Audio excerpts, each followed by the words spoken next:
So, yeah, I had to take the axle out. Why? Well, I told y'all before, there's an 1.5 inch bend in this beam right here. And you can't see it just looking at it. But there's a bow in there like you wouldn't believe. And so, the only way to get to it was to stick a saw right here. And the spring perch, even with the tire off, the hub is sitting right here. And, well, I guess I'm too close. The hub is right here, and I don't have enough room to operate the grinder in there with the spring perch here. I'm trying to get the grinder in and cut the weld off there. So, needless to say, I took the axle and leaf springs off. Now, one thing I did find out is, instead of this axle being bent, it is cambered. And I'm going to check the camber before I finish. Between the two spring perches, I'm going to put a line on there. And I'm going to measure to make sure that the spring perch is in the center of the axles. Let me back up. Make sure the spring perch is in the hub. The height of the arch is in the center between the two axle perches. What I had, because it was bent so bad, the guy said he was putting hay on it. And I say, you didn't put hay on it. You tried to put a damn, what do you call it? A 6,000 pound ditch witch on it is what I'm thinking. Probably got stuck on there. So anyhow, I don't know if that's bent or what, but what I had was, it was binding really bad. And measuring from the center perch, this what do you call it, the U-bolts, I measured off the U-bolt to the front corner on here, or the center line there, and I measured from the U-bolt here, same one on the other side, and yeah, it was like a 7/8 of an inch difference between those two lengths. And yeah, the axle was running down the highway cocked sideways like that. So I took the axle off, and I'm hoping that if I pull that out, I'll fix it, but I don't know. Whatever it was heavy, they stuck in here, bent that beam. That means it rode down the highway sitting on that. It bent this one, it bent this one, tweaked it a little bit. This one's only about a quarter, maybe a ½ inch. The second one in, this one is twisted like this, and literally, hold on, let me close in here. Yeah, you see that? Yeah. So that goes across the length of it. And I'd like to replace the whole damn thing, but I called a man my dad, who I'm working on this for.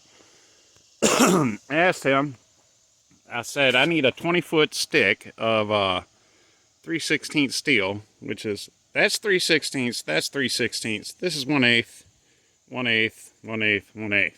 I said, I need 20 feet. And I don't know where he got confused, but he ordered me one piece 62 inches, two pieces 48 inches, and I have no idea where the rest of the steel went, but they charged me for a full stick. And that made me angry. So, anyway, they gave me some scrap goodies out of it. Here's the steel, but I mean, that is not, and I got this one piece of tubing here, quarter wall, 2x2. Oddly enough, there's the seam. It is not seamless. But anyhow, so yeah, I'm never going to do business with that steel build supplier again. I called another one, but they never called me back. So anyhow, I'm going to sit there, and the prices of steel are so high right now, I'd rather buy it from a scrapyard. So, the goal is I'm going to put the full length one here, go across. I got to replace this one. And then he wanted me to take and put the other 3/16 right here, or right here. I don't have no idea.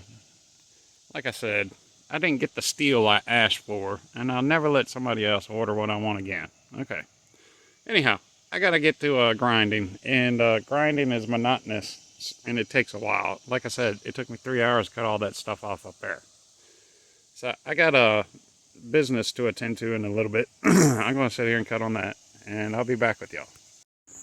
Alright, so pardon my absence. It's just been moments if you're watching this, but here is the beam, right here, is the beam I was cutting off out of the center over the axle, right? And here is the bend in it. You see that? From here to there. Yeah. Well, let's see. Right here. Not quite 2 fingers wide. I can get a tape measure, but who really needs all that? Now, that took me, I was out here at 8:30 this morning, and it's now 4 o'clock, but I had things I had to do, so I just got back to it, really. And now, I'm going to actually set the whole thing on the ground after I put the axle back under it, and make sure that that bending piece right there is not what was causing the axle to be so far twisted in the hole, right? Hopefully I relieved the pressure, and man, did it have some pressure in it when it finally came. So anyhow, actually this side had the most pressure. That side wasn't bad, but it did have some pressure in it still. So anyhow, I got that off. I'm going to put this axle back under here, and I'll be back.